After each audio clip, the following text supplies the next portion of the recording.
अरे भैया, आप दिल्ली में भी बटेंगे तो कटेंगे और एक है तो सेफ है कि राजनीति ने एंट्री मार दी है। नहीं समझे? समझाते हैं।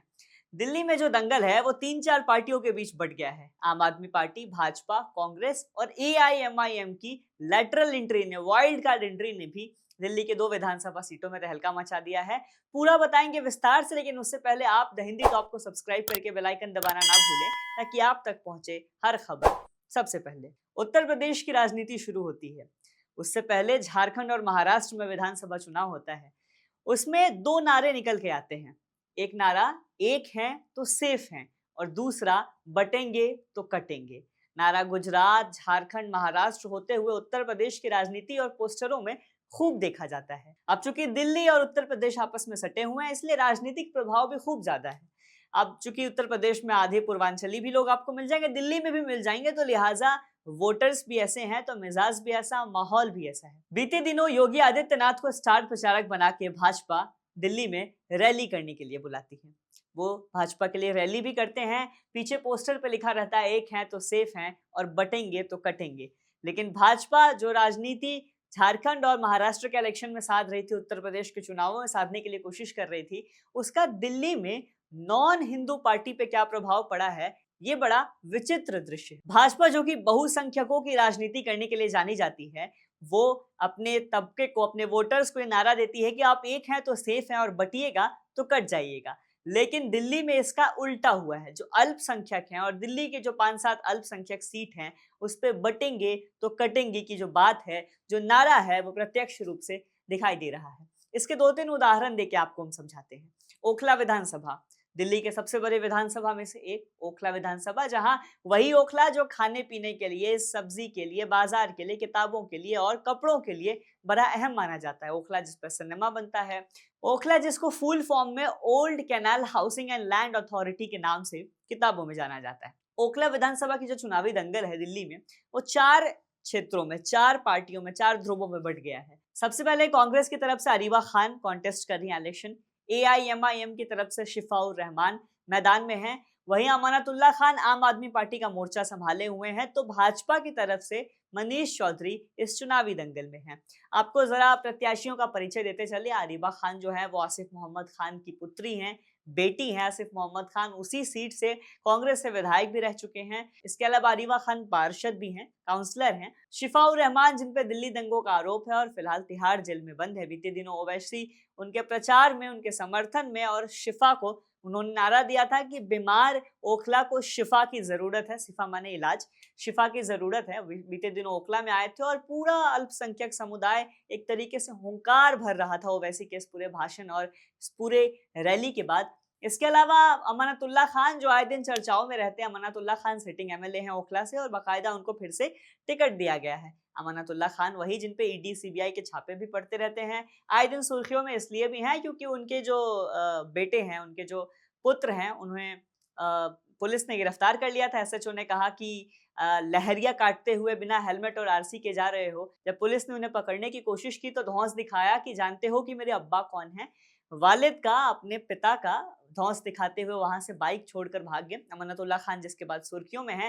बीते दिनों रिपोर्टर्स के साथ भी बदतमीजी करने के लिए उन्होंने रिपोर्टर्स को कहा कि बहुत मार मारूंगा वरना यहाँ से चला जा, जिसके बाद वो खूब सुर्खियों में आके, खैर वापस से लौटते हैं इस पूरे मुद्दे पे। दिल्ली विधानसभा चुनाव की तरह मुद्दों से डिरेल नहीं होते हैं। अमानतुल्लाह खान जो सिटिंग एमएलए हैं, उनको फिर से टिकट दिया गया, लेकिन भाजपा ने मनीष चौधरी को टिकट दिया है।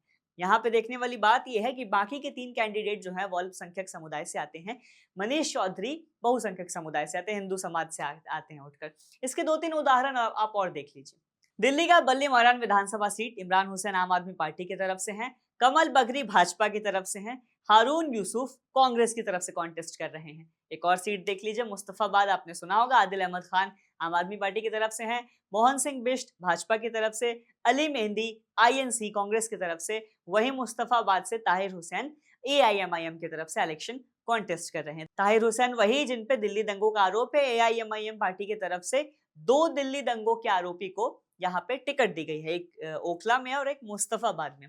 आप मुस्तफाबाद में और बल्ली मारान की जो उदाहरण आपके सामने मैंने रखे, उसमें भी आप देखेंगे कि 3 पार्टियों ने, कांग्रेस ने, उसके अलावा एआईएमआईएम ने और आम आदमी पार्टी ने तीनों मुस्लिम कैंडिडेट उतारे हैं, वही भाजपा ने हिंदू कैंडिडेट पे ही अपना दाव खेला है। भाजपा जानती है कि मुसलमान बहुल क्षेत्र में मुसलमान कैंडिडेट को ही उतार के वो कॉन्टेस्ट नहीं कर पाएंगे। इसके अलावा भाजपा ने हिंदू कैंडिडेट पे ही अपना दाव खेला है और यहाँ पे हिंदू कैंडिडेट को भी मुस्लिम बहुल इलाके में वो इलेक्शन कॉन्टेस्ट करवा रहे हैं। देखने वाली बात यह है कि जो मुस्लिम बहुल इलाका है, लिहाजा उनका इमोशनल इंक्लिनेशन जो है प्रत्याशियों को लेके वो उसके तरफ होगा जो वो अल्पसंख्यक समुदाय से आते हैं। ओखला, मुस्तफाबाद, बल्ली मारान, सीलमपुर जैसे तमाम विधानसभा क्षेत्र जहां मुस्लिम प्रत्याशी उतरे हैं, वहां आपस में ही फाइट है। जबकि भाजपा जान रही है कि उसका टारगेट वोट कौन सा है। हिंदू समाज के वो तमाम लोग जो उस क्षेत्र में रहते हैं वो भाजपा को वोट करने के लिए कयास लगाए जा रहे हैं कि वो भाजपा को वोट करेंगे। इसके अलावा वो तमाम लोग जो आम आदमी पार्टी, कांग्रेस या AIMIM से संतुष्ट नहीं है, वो भी भाजपा को शिफ्ट होकर वोट करेंगे। यहाँ पे देखने वाली एक बारीक बात यह है कि बटेंगे तो कटेंगे की राजनीति कैसे मुस्लिम बाहुल्य दिल्ली विधानसभा के इलाकों पे हावी होती दिखाई दे रही है। तीन मुस्लिम प्रत्याशी उतार दिए, 3 अलग अलग पार्टियों ने। इनका वोट आपस में बंटने वाला है और वोट कट के शिफ्ट होगा भाजपा को। लिहाजा जो उत्तर प्रदेश की या हरियाणा की या झारखंड की या महाराष्ट्र चुनाव को साधने के लिए भाजपा ने जो नारा दिया था, वो दिल्ली विधानसभा चुनाव में अप्रत्याशित रूप से उनको शिफ्ट होता हुआ दिखाई दे सकता है।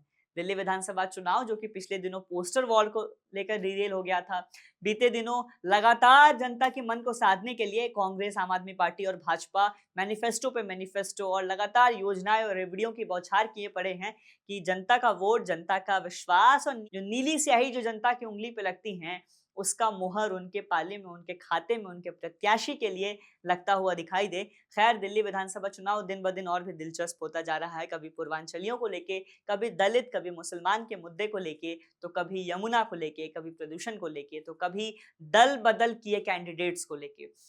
बहरहाल 5 तारीख को यानी 5 फरवरी को मतदान होने हैं और 8 फरवरी को रिजल्ट आएगा। देखना है कि दिल्ली की जनता किस पार्टी और किस प्रत्याशी पे अपना विश्वास जताती है और दिल्ली विधानसभा का रास्ता किसके लिए आसान करती है। ये भी देखना दिलचस्प होगा मुस्लिम बहुल इलाकों में कि बटेंगे तो कटेंगे और एक हैं तो सेफ हैं। भाजपा ने जो नारा दिया था उसका दिल्ली में उनको कितना फायदा दिखता है। फिलहाल इस वीडियो में इतना ही। ऐसी और तमाम खबरों के लिए सब्सक्राइब करें द हिंदी टॉप, हम एक्स यानी ट्विटर, फेसबुक और इंस्टाग्राम पर भी फॉलो करें।